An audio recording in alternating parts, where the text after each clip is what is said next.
Your brain forgets 90% of what you read within 7 days. Yes, 90%. That means your memory is basically a paper shredder disguised as a sponge. You pour information in, and a week later, all that remains is the intellectual equivalent of dust. But here is the uncomfortable question. How do some people seem to remember entire books word for word, while the rest of us cannot even recall what we had for lunch yesterday? The answer is not some photographic memory superpower. It is psychology. And today, I am going to show you a proven method backed by neuroscience that can help you remember almost everything you read. Let us start with why your brain is constantly stabbing you in the back. Over 100 years ago, a psychologist named Hermann Ebbinghaus discovered something disturbing called the forgetting curve. It basically shows how quickly your brain dumps information, like a faulty hard drive with no backup. Within just 24 hours, most of what you learned is already evaporating. Think of it this way. Your memory is like Snapchat for knowledge. If you do not replay it, it disappears. On top of that, your working memory, the mental clipboard where you hold information, is painfully limited. You can only juggle about 7 things at a time, give or take 2. That is why you can remember a phone number long enough to dial it, but it vanishes the moment someone distracts you. And here is the brutal truth. Your brain is lazy. If it does not see information as survival relevant, it deletes it.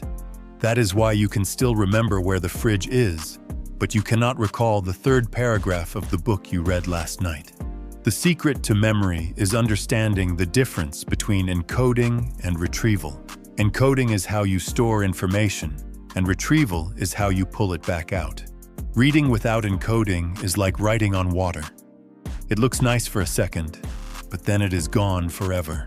The real cheat codes for memory are active recall and spaced repetition. Active recall is testing yourself on what you just learned instead of passively rereading. Spaced repetition is reviewing that information at increasing intervals so it sticks long-term. Here is the dark humor punchline. Your brain does not care if it is Shakespeare or shampoo instructions. If you do not test yourself, it tosses the information into the mental trash bin. In other words, unless you force your brain to remember, it happily forgets, even the stuff you swore was important. So how do you actually remember what you read? Here is the proven method. Step 1. Preview before reading. Skim the headings, glance at the structure, and prime your brain. This gives your mind a roadmap before the journey starts. Step 2. Chunk and connect. Break the information into smaller pieces and link it to things you already know. For example, if you are reading a history book, compare its chapters to the structure of a Netflix series. Characters, conflicts, resolutions. Suddenly, your brain treats it like a story worth remembering. Step 3.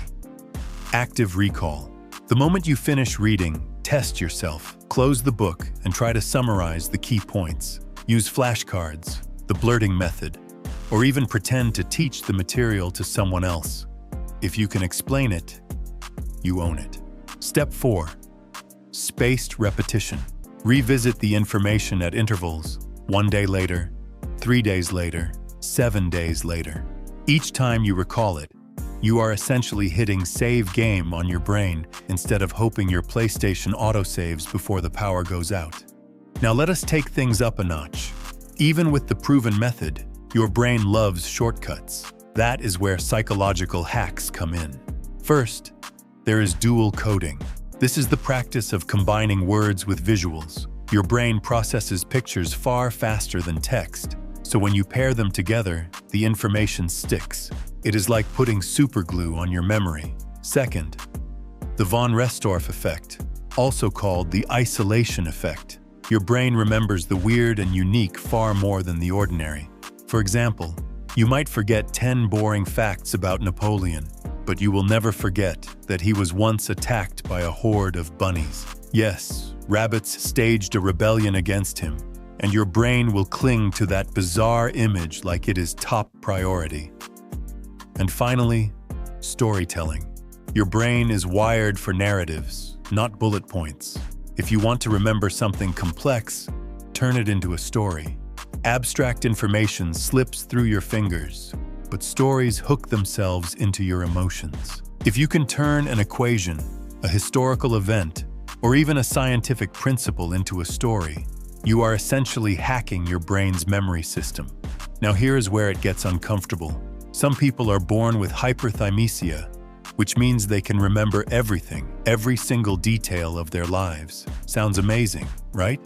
Imagine never forgetting a name, a date, or even the tiniest piece of trivia. Except there is a dark twist. These people cannot forget the humiliating moments either. They relive every heartbreak, every embarrassing mistake, every painful memory like it just happened yesterday. Imagine remembering in perfect detail the time you embarrassed yourself in 6th grade for the rest of your life. And here is the surprising truth. Forgetting is not a flaw. It is essential for mental health. It allows us to move on, to heal, and to focus on what actually matters. If you remembered everything, your mind would be a prison, not a superpower. So here's the takeaway. Memory mastery is not about magic tricks or superhuman genetics. It is about science, discipline, and using your brain the way it was designed. Your brain is not a steel trap. It is a leaky bucket. But with the right system, previewing, chunking, active recall, spaced repetition, and a few psychological hacks, you can patch those holes and actually retain what you read. And here is your final test. Will you remember this video tomorrow?